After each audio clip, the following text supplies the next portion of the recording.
Hey guys, it's Bondir R2. We're going to do a comparison between the CHIROGUN percussion massager, which I got about 3 months ago.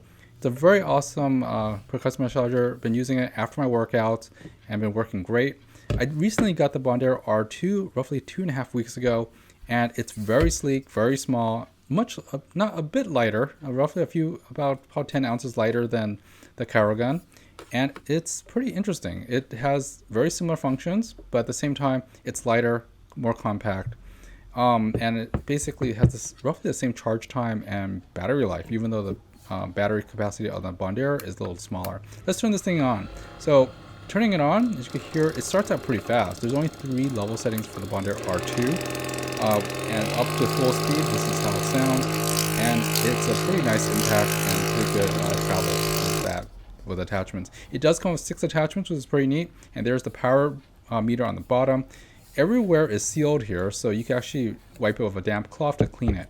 Now, the CHIROGUN is a little different. It's all plastic, and there's vents on the top, so that you really can't you have to be careful if you're sweating and stuff, and you want to be careful with that. This is like a little different. The power switch is on the bottom, and there's a physical switch on the bottom, and there's a touch-sensitive pad on top to actually turn it on. The neat thing about the CHIROGUN though is that you could actually, have a settings from up to 30 levels. So starting from very slow to get used to it, and all the way to level 30, which is the max power. And of course, that other 80% is actually the battery life. So it gives you a digital readout of how much battery life you have. So either way, it both work for about anywhere from 2 hours or more. But I never used it that long. I've only used it for about at most 3 or 4 minutes at a time before working on another section of muscle groups. But as you can see, here's the sound. I'll be quiet for a sec. This is at full power, by the way. So they roughly sound the same as full power, and it looks like the CHIROGUN is actually a little bit more.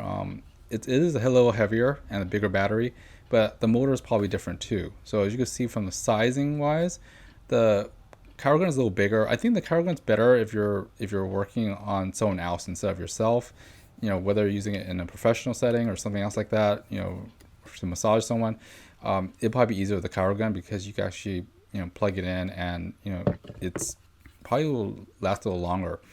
The neat thing about the CHIROGUN and the Bondir R2 is that the Bondir R2 actually uses a USB-C charging. As you can see, the battery capacity is 1600 milliamps for the Bondir R2, 2500 milliamps for the CHIROGUN, which is neat. But the CHIROGUN requires a special adapter, so you don't lose the adapter because it's like a 24-volt adapter. Another thing about the Bondir, which is pretty nice, is that it actually has an extender on it, which this is the main reason why I bought the Bondir R2 was because that extender so I could actually massage my own back after a workout. So I actually could reuse it, reach behind my back and guide it along my back, pretty well with that extender rod. And it's very solid because it's metal, same thing with the body of the Bondir R2. That's a good convenience of it, and also the fact that it's a little lighter than the CHIROGUN is really cool. The CHIROGUN, like I said, it's probably better if you're using it on someone else and you can control it much better. But this is pretty neat because it's very solid, which I do like, and it is lighter. So overall, let's put that cap back on. That little silicone cap keeps it from basically exposing that bottom part. But yeah, the fact that you could use a charger on that one on the Bondir R2 is pretty good. Both of them are very awesome percussion massagers. They do the job. They have similar impact and also movement, but the CHIROGUN is a little bit more adjustable if you're working on someone else who's a little more sensitive, and the Bondir R2 is much better for yourself if you're going to extend it to your back and stuff because that extender rod. They all come with attachments, and the attachments on the Bondir R2 has only 6, but it's good attachments because they're rubberized. And the CHIROGUN actually has a whole bunch of attachments, most of which I only use about 3 of them or 4 of them. Anyways, guys, this is Bondir R2. Thanks for watching, and I hope this review was helpful to you. Anyways, if you haven't already, please like, subscribe, hit the bell button for the Bondir R2 channel. I do a lot of Costco runs, price checking, as well as new product finds. Anyways, there's also a lot of long-term reviews and updates, as well as other fun current reviews and stuff, as well as DIYs and how-to videos. So check out the channel and have fun. See you next time. Bye.